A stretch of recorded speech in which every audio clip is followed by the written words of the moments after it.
പഠിക്കാം പ്രധാന മുൻകാല ചോദ്യങ്ങൾ കോഡിലൂടെ. ഇന്നത്തെ ചോദ്യം നോക്കൂ. കേരള കായിക ദിനം ദിനമായി ആചരിക്കുന്നത് എന്നാണ്? ഒക്ടോബർ 13. ഒക്ടോബർ 13 കേരള കായിക ദിനമായി ആചരിക്കുന്നത്. GV രാജയുടെ ജന്മദിനമായിട്ടുള്ള ഒക്ടോബർ 13 കേരള കായിക ദിനമായി ആചരിക്കുന്നു. ദേശീയ കായിക ദിനം ചോദിച്ചാൽ എന്നാണ്? ദേശീയ കായിക ദിനം ഓഗസ്റ്റ് 29. ദേശീയ കായിക ദിനം ചോദിച്ചാൽ അത് ഓഗസ്റ്റ് 29 ഹോക്കി താരമായിട്ടുള്ള മേജർ ധ്യാൻ ചന്ദിന്റെ ജന്മദിനമാണ് ദേശീയ കായിക ദിനമായി ആചരിക്കുന്നത്. ഓഗസ്റ്റ് 29. അപ്പോൾ ഇത് രണ്ടും നമുക്ക് മാറിപ്പോവാൻ ചാൻസ് ഉണ്ട് അല്ലെ? ഇത് നമ്മളെ കൺഫ്യൂഷൻ ആക്കുന്ന ഒരു ഭാഗമാണല്ലോ. അപ്പോൾ ട്രിക്കിലൂടെ ഈ ഒരു ഭാഗം കൃത്യമായി തന്നെ നമുക്ക് പഠിച്ചെടുക്കാം. അപ്പോൾ പഠിക്കാൻ വേണ്ടിയിട്ടുള്ള ട്രിക്ക് പറയാം. അപ്പോൾ കേരള കായിക ദിനം, ദേശീയ കായിക ദിനം. അപ്പോൾ നമ്മൾ എന്തെങ്കിലും ഒരു സ്പോർട്സ് കണ്ടുകൊണ്ടിരിക്കുകയാണ് എന്ന് വിചാരിക്കുക. അപ്പോൾ നമ്മൾ അവരെ എൻകറേജ് ചെയ്യാൻ വേണ്ടിയിട്ട് എന്താ പറയാ?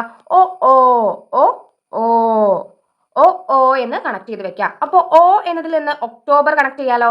അപ്പോൾ ആദ്യം നമ്മൾ പഠിക്കുന്നത് കേരളമാണ്, പിന്നെയാണ് ദേശീയ തലത്തിൽ വരുന്നത്. അപ്പോൾ കേരളത്തിൽ ഓ അല്ലെ? ഓ എന്ന് പറയുമ്പോൾ ഒക്ടോബർ കണക്ട് ചെയ്ത് വെക്കാം. ഓ എന്ന് പറയുമ്പോൾ ഓഗസ്റ്റും കണക്ട് ചെയ്ത് വെക്കാലോ.